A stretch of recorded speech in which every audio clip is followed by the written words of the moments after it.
This hour, we're kicking off with two women beloved for their inspiring home organizing advice and hit Netflix show that I love. It's called The Home Edit. It mesmerizes millions of viewers, including me. And at the center of it all is feel-good guidance and a growing success is the dynamic of a friendship that works.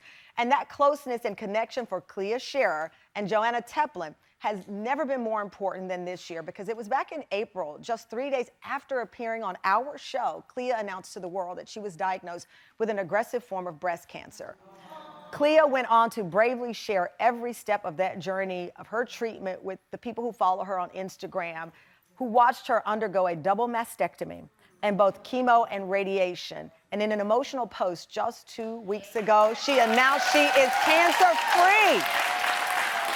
And as she enters this next chapter of her life as a cancer survivor, Joanna is still at her friend's side. And now the best friends that have been through everything are adding a new job, a podcast. It's in honor of their growing empire, letting fans inside their life and their friendship. And of course, in their renowned style that is perfectly titled Best Friend Energy. Take a look. You're a vegan. You're a fake vegan. I'm not great. I eat butter and I eat a lot of milk chocolate. A lot of milk chocolate. But I take the cheese off pizza. Most of it. 98% of it. Okay. Yeah, most of it. But what I envision is having cheese parties. This is so funny to me. It's the most random. No, I'm gonna have an open house and I'm gonna have cheese. This is so not who you are as a person. I know. I think I'm evolving. Please welcome back to the Tam Fam, Clea Shearer and Joanna Teplin.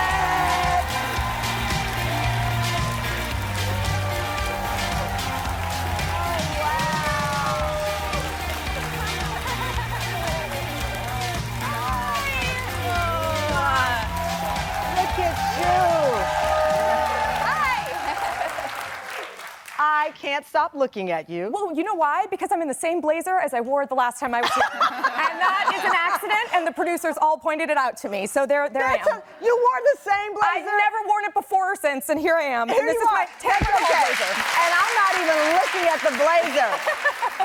I'm looking at you rocking these finger waves and glowing. I don't think I'm growing it back out. I really like it. I told her I'm going to be mad if she grows it back out. I mean, you look amazing. Thank you. I appreciate that. So let me ask you, when you got the word that all of the treatments had gotten you to this point, and obviously faith and friendship. Yes. What was it like for you?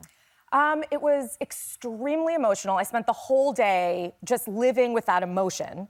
And then the next day, I woke up, and I had a friend warn me, she's a few weeks ahead of me. She said, just so you know, when you reach the end of your treatment, you're gonna feel a little bit like you're in the middle of the earth, because all of the thoughts that you have day in and day out, you don't have to have them anymore, and you don't have to be at doctors every day, and you don't have to do all this. You're gonna feel a little helpless. And I had a little bit of that feeling waking up. It's a very weird feeling. You grow almost attached to the process that you're in and committed to this process. And I called Joanna and I was like, can we do something? I was like, can you come pick me up? Yeah, of course. But you know, it's like all of a sudden you devote your whole life to getting through something. You're scheduling appointments, you're looking for the next exam and the results. And now this is, you know, they tell you be still. This is your stillness to recognize what those 8 months were like and where you are now. I love that you said, can we go somewhere? The bestie swoops in. Where did y'all go? To record a podcast. Yeah. To work. I love it. No, and I'm a terrible driver, and every time I ask her if I can pick her up on the way, because it's just more fun to go together. She says, will you have me? I do. Every time I text her in the morning, and I'm like, will you have me? Can I come pick you up on the way? Yeah, I love it. You know, but it's that energy that we wanted to celebrate, because everybody's currently talking about another kind of big energy. Thank you, Pete Davidson. And Lotto. We're talking about that energy. This is the friendship energy. And I know, just like with your child, when your child hurts, you hurt. When your friends hurt, you hurt. So what was that like for you? Because I know when I woke up that morning and I saw the announcement, I called my team immediately, and I just met y'all.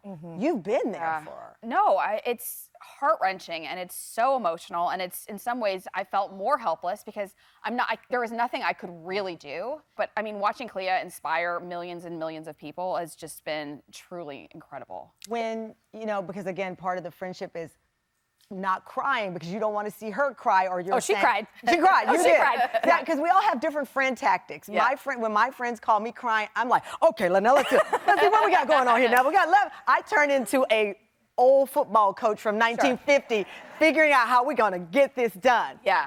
My other friend Sonia, who walked motorcycle, she's the crier. Yeah. I call her crying. 3 seconds later, I'm like, you're not helping. This is bringing in the tears. What was your strategy? I would love to say I had a strategy. I do not think I was that. I don't think I was that strategic. I just am who I am, and was whatever emotion. I was trying to be supportive in any which way, but whatever came out, came out. She told me when I was diagnosed, she said, we're gonna get through this together. I don't care how long it takes. I'm gonna sit on you and hatch you like an egg. I'm gonna be a chicken, and I'm gonna sit on you like an egg. See, I knew it, Joanna. That's good. You went into 1950s coach mode. That's right. I did sit on her, and I was like, I'm gonna annoy you so much because I'm gonna text you and call you and stop by your house every single second. And she did, but it doesn't annoy me. I mean, it was, you know, I have to say, between my husband, my mother, who moved in with us since April, she's now since gone, which was another heart-wrenching thing where I'm like, if she's gone, it means I'm at the end of my treatment, but why am I so sad that my mother's leaving? But between my mother, John, Joanna, our team, our business partners, everyone, it's a group effort, you know, and it's like people don't check in on the people dealing with a loved one who has cancer as much as, you know, I got so much attention and love, but it's hard. It is hard.